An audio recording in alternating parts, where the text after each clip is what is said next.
Once upon a time, in the beautiful country of France, there lived a gorgeous woman by the name of Mathilde.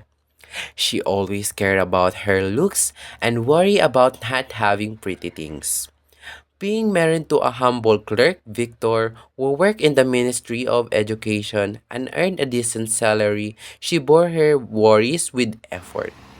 Honey, I'm home.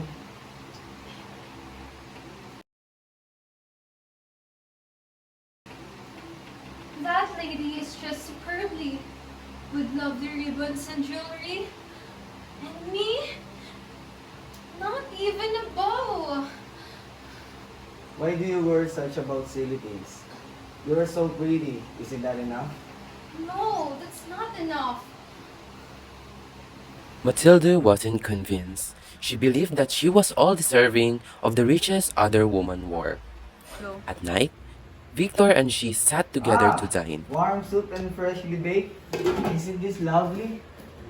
Ugh, just normal soup and fresh bread. I wish we could eat it in a larger and fancier silverware. And so, Matilda lived her days, always wanting more instead of appreciating what she already had. One day, her husband Here's came something home for you. in a bright spirit. She tore open the envelope and saw the invitation This is? inside. Invitation to a ball to be held next week at Minister Hall. Isn't this splendid? Splendid? Victor! Tell me, what do I wear to that ball? Oh, maybe the dress you wear together. You look lovely to me. What's wrong? I don't have something to wear to that such elegant ball.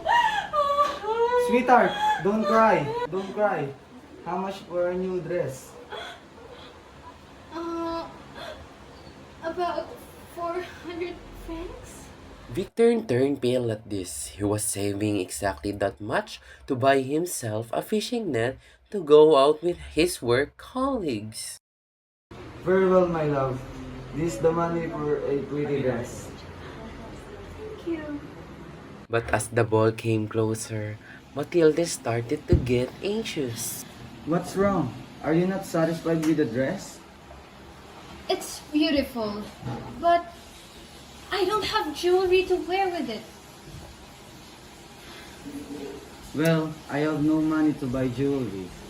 What about wearing some flowers? That's in style, right?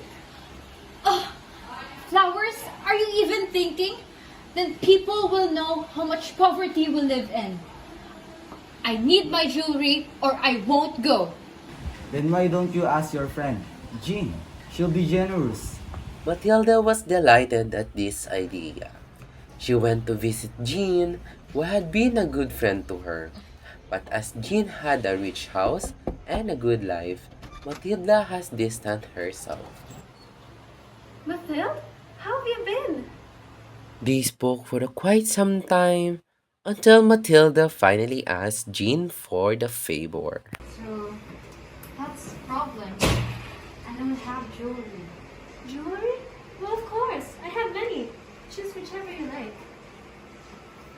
Matilda looked but found nothing on the first box. Do you have anything else? Well, how about these two boxes? She handed Jean a box of full many trinkets and necklaces. The sparkle they held was reflected on Matilda's face. She tried on many but liked none. Oh, how splendid! They are truly magnificent. Would be alright if I kept them for a little longer? Of course! Enjoy them. I'm glad you like them. Thank you, Jean. Matilda was elated, thanked Jean, and hurried home. On the night of the ball, Matilda was a complete success. She laughed and chatted with much joy, so much so that even the minister himself greeted her during the evening. Come, you look so absolutely radiant tonight. Oh, thank you so much, Minister. Thank you also for the invitation.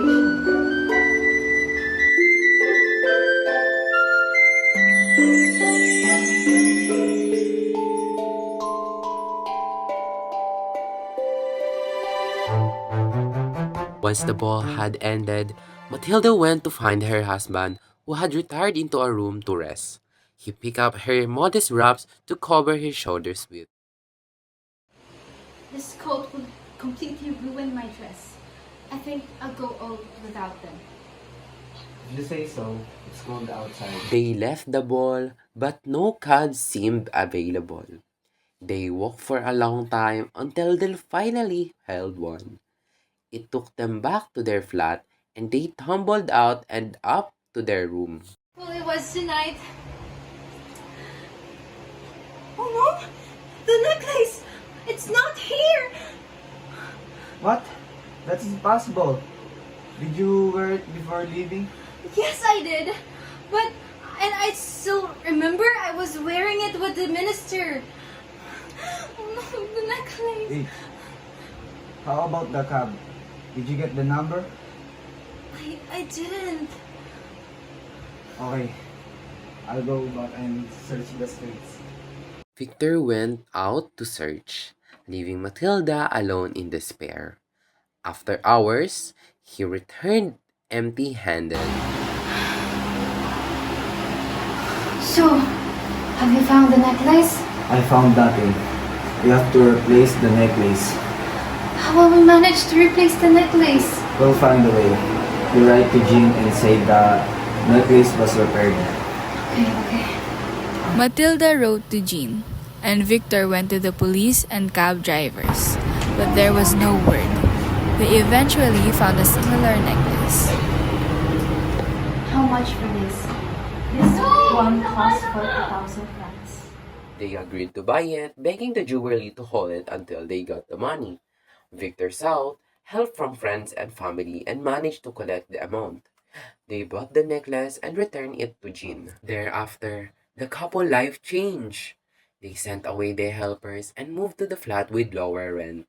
Matilda scrubbed and washed and worked for many houses in the city. Her face turned wrinkled and her hands rough. Victor worked long hours during the day and took the night shift.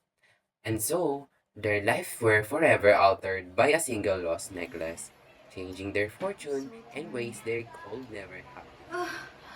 Look at my beautiful hair. It has streaks of gray. Dear, think of them as straight silver. For the She hard smiled at working- him warmly, but still felt sad and what a single string of diamond had done to them. One day, as she was out walking, she saw a little It's boy Jean. budding alone with a lovely lady. Lovely as Rose.